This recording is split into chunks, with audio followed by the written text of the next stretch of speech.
안녕하세요. 오늘도 이렇게 새벽에 깨워주신 하나님의 은혜에 감사드리며 윤기섭 장로님의 기도로 새벽 기도회를 시작하시겠습니다.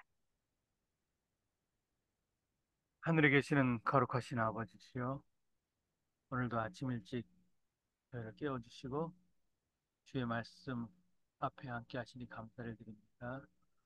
오늘도 주님의 성령님을 저에게 보내셔서 하루의 생활이 승리하는 생활, 하늘을 체험하는 귀한 시간들이 되게 도와주옵소서. 우리 성도님들을 모든 성도님들 가정에 주의 평안으로 오늘 보호하시고 오늘 하시는 활동에 사업에 축복하시고 경제적인 어려움 당하지 않고 늘 주님을 바라보며 앞으로 나가는 삶이 되도록 도와주옵기를 예수 그리스도의 이름으로 간절히 기도드립니다. 아멘. 네, 감사합니다. 네, 오늘은 그리스도인 선교봉사 10장에서 세 번째 시간, 부흥집회와 개인 활동의 연합이라는 제목으로 말씀을 살펴보고 또 나누도록 하겠습니다. 오늘 특별히 이윤경 집사님 가정에 한 집사님께서 또 방문하셔서 오늘 함께 새벽 기도에 참여하게 된 것을나요? 환영하고 기쁘게 생각합니다. 감사합니다. 부흥집회와 개인 활동의 연합. 교회가 부흥하게 되는 것은 하나님의 축복을 간절히 갈망하는 사람이 있기 때문입니다. 그는 하나님의 축복을 줄이고 목말라 하며 믿음으로 구하고 또 구한 것을 받습니다. 그는 하나님을 굳게 신뢰하여 열심히 활동합니다. 그래서 다른 영혼들을 일깨워 같은 축복을 받기를 갈망하게 하며 이리하여 사람들의 마음에는 다시 소생하는 시기를 맞이하게 됩니다. 그러나 대대적인 활동을 등한히 하지 말 것입니다. 땅한 시기에 대규모의 전도 계획을 마련해야 할 것이나 동료들이나 동료들과 이웃에 대한 각 개인적 노력은 생각보다 더 많은 일을 이루어 놓을 것입니다. 그리스도께서 위하여 돌아가신 영혼들이 멸망하여 가는 것은 이러한 활동이 부족하기 때문입니다. 한 영혼의 가치가 무한한 것은 갈바리의 십자가가 그 가치를 말해주고 있기 때문입니다. 진리로 인도된 한 영혼은 다른 영혼을 구원하는 도구가 되며 축복과 구원의 결과는 계속해서 증가될 것입니다. 개인 활동이 없는 커다란 집회보다는 그대가 하는 일이 훨씬 큰 일을 성취할 것입니다. 이 두 가지 일이 함께 결합될 때에는 하나님의 축복을 받아 더욱 완전하고 철저한 과업이 이루어질 것입니다. 이 두 가지 일이 뭐예요? 개인 활동과 큰 전도 집회가 함께 결합하도록 이렇게 말씀하고 있습니다.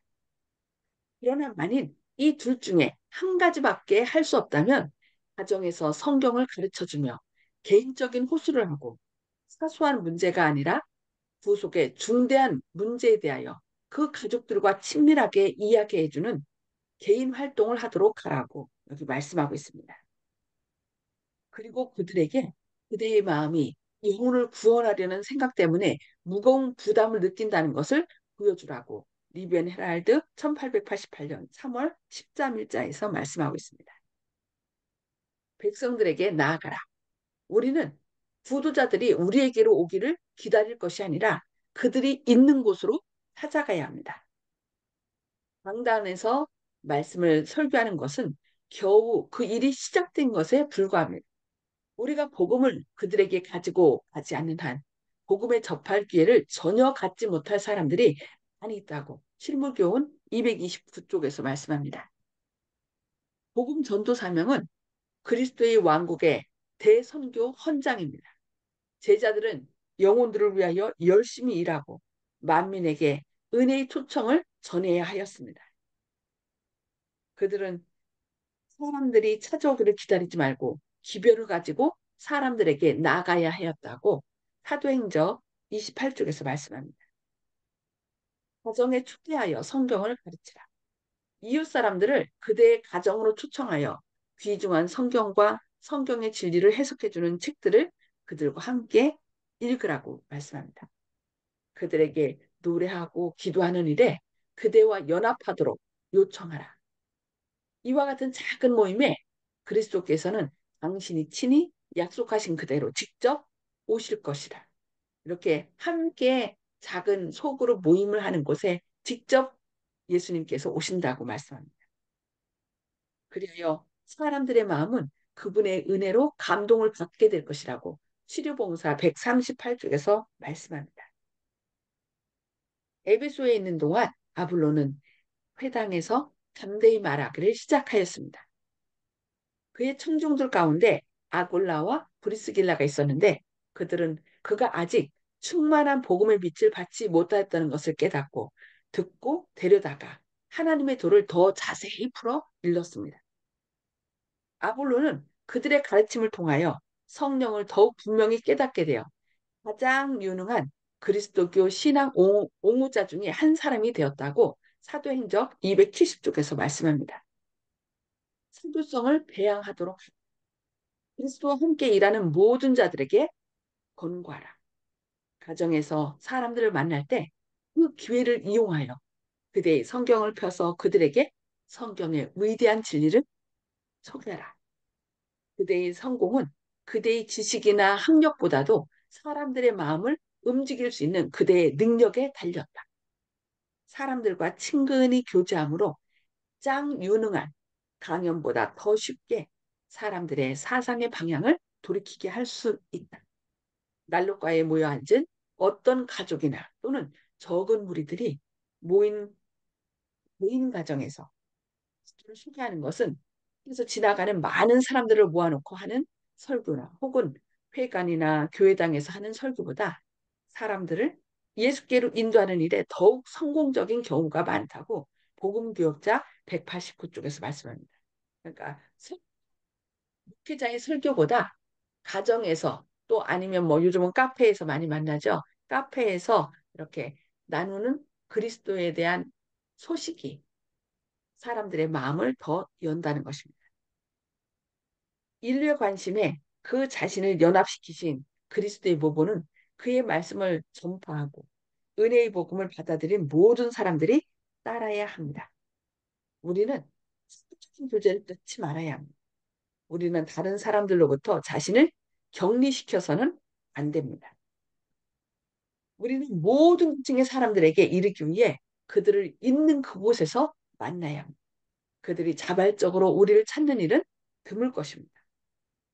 성탄에 의해서만 사람의 마음이 진리에 접촉되는 것은 아닙니다. 보잘것없이 보일 수도 있으나 매우 유망한 활동의 보화가 있습니다.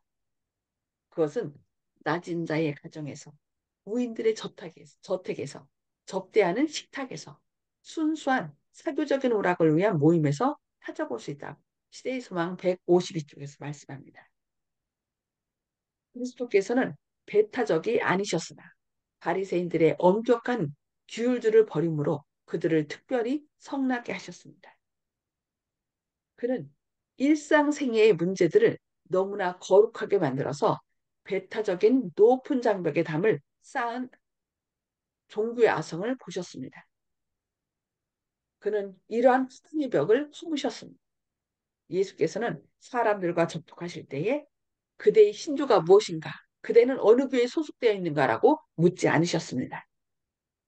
그는 도움이 요구되는 모든 사람을 위하여 그의 돕는 능력을 행사하셨습니다.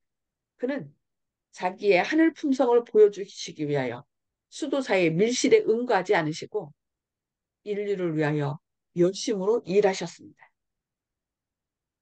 그는 종교상 신앙상 종교는 육체의 고행에 있지 않다는 원리를 설득시키셨습니다. 그는 정결하고 더러움이 없는 경건은 정해진 때와 특별한 때만 행하도록 의도된 것이 아니라는 것을 가르치셨습니다. 어느 때나 어느 곳에서나 그는 사람들에게 사랑을 나타내시고 그의 주의를 명랑하고 경건한 분위기로 들으셨다고 시대의 소망 86쪽에서 말씀합니다.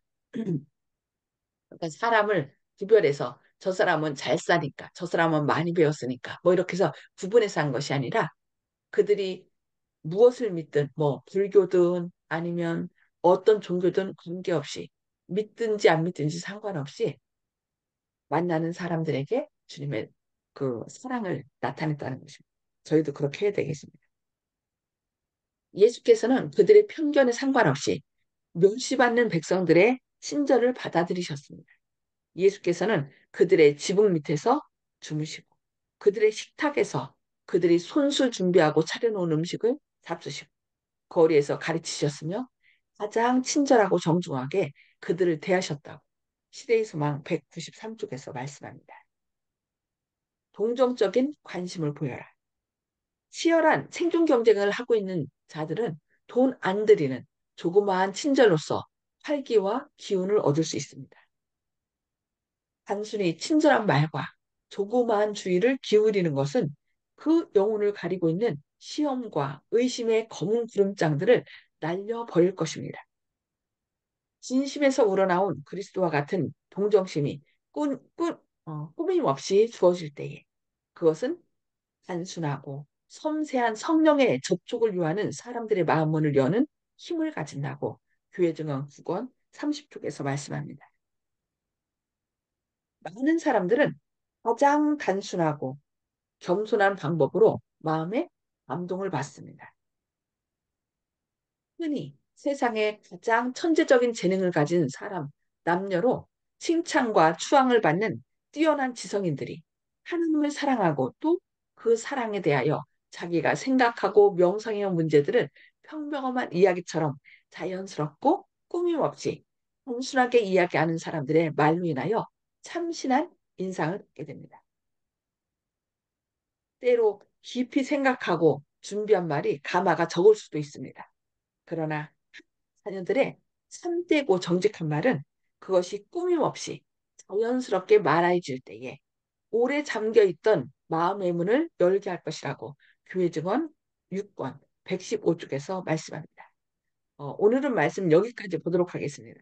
우리가 막 깊이 생각해서 한 말도 있지만 때로는 하나님께서 우리 마음을 이렇게 감동시킬 때 본인이 느낀 단순한 말을 얘기할 때 그 말씀이 큰 힘이 있다는 것을 여러분 기억하시고 나는 말을 잘 못해.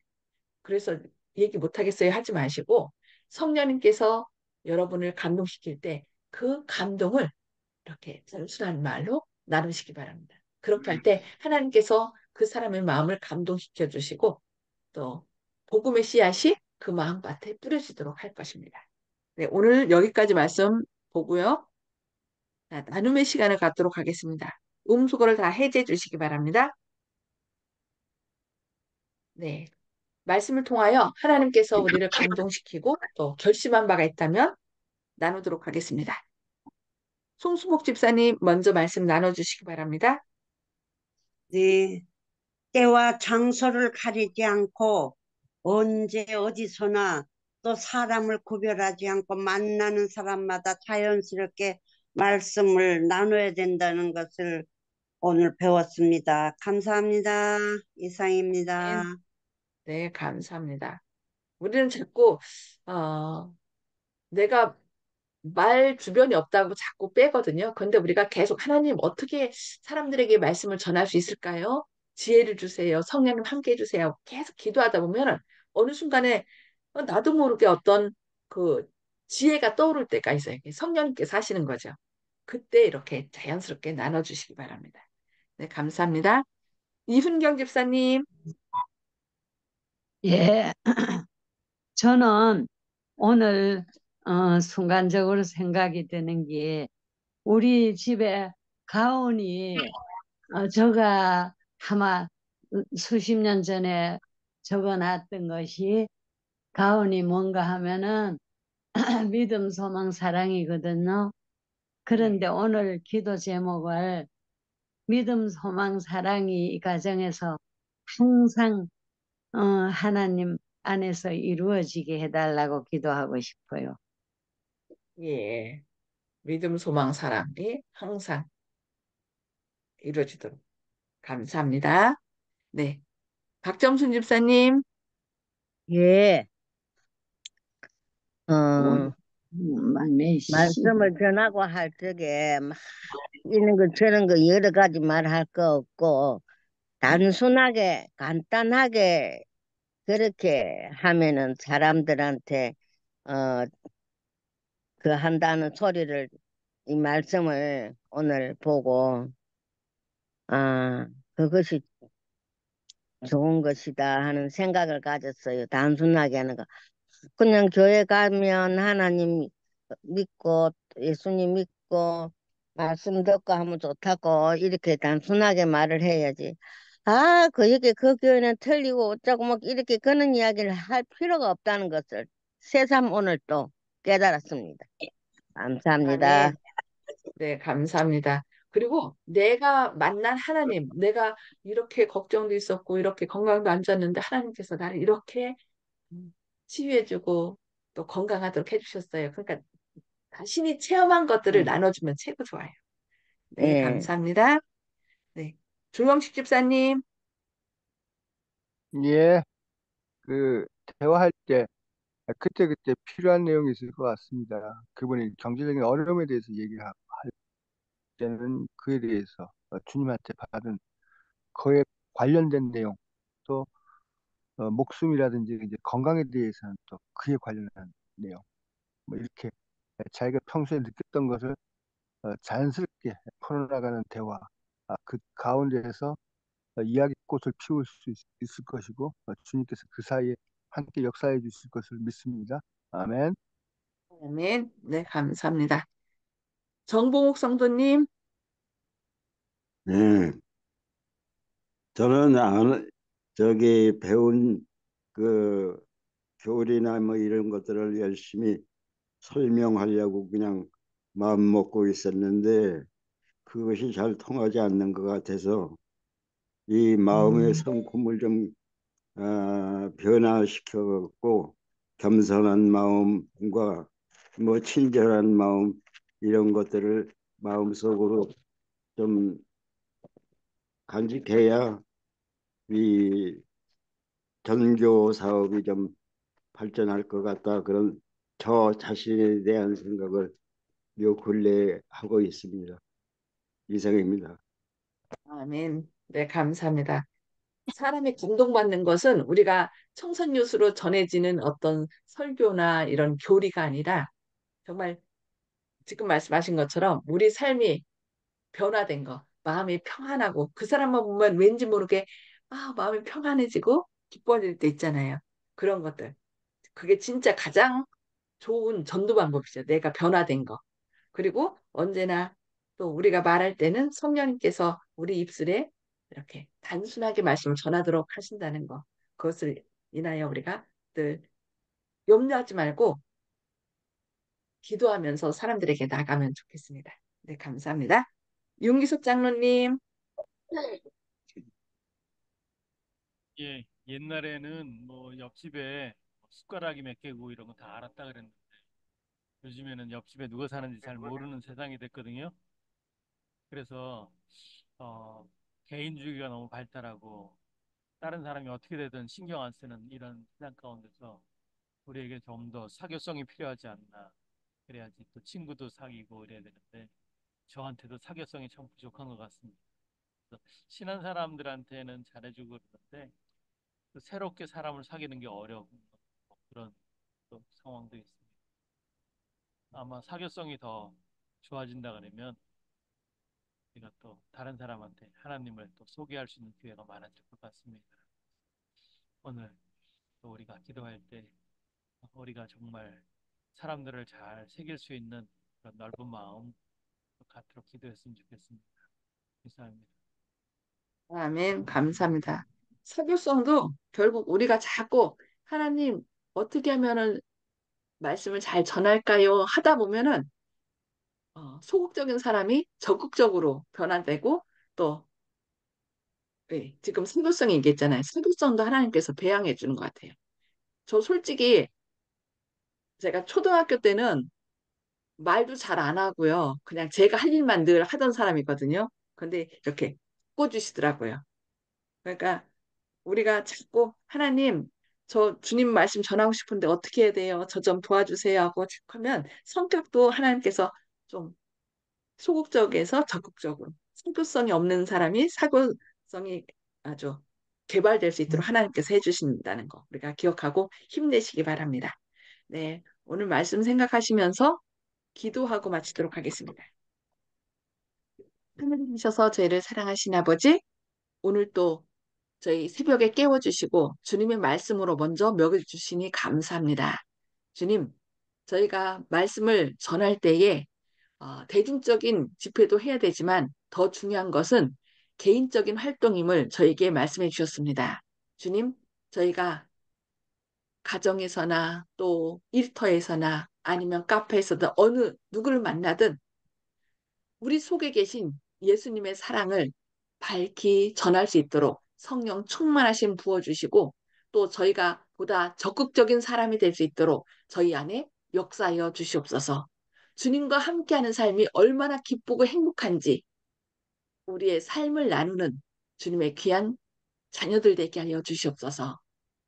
오늘도 주님으로 인하여 또 점점 활력이 없어지고 또 쇠약해지는 이때에 겉사람은 후패하지만 주님으로 인하여 속사람이 날로 새로워지고 우리의 남은 여생이 주님께 더욱더 연락되는 아름다운 삶이 될 수 있도록 인도하실 것을 인하여 감사드리오며 예수님의 이름으로 간절히 기도합니다.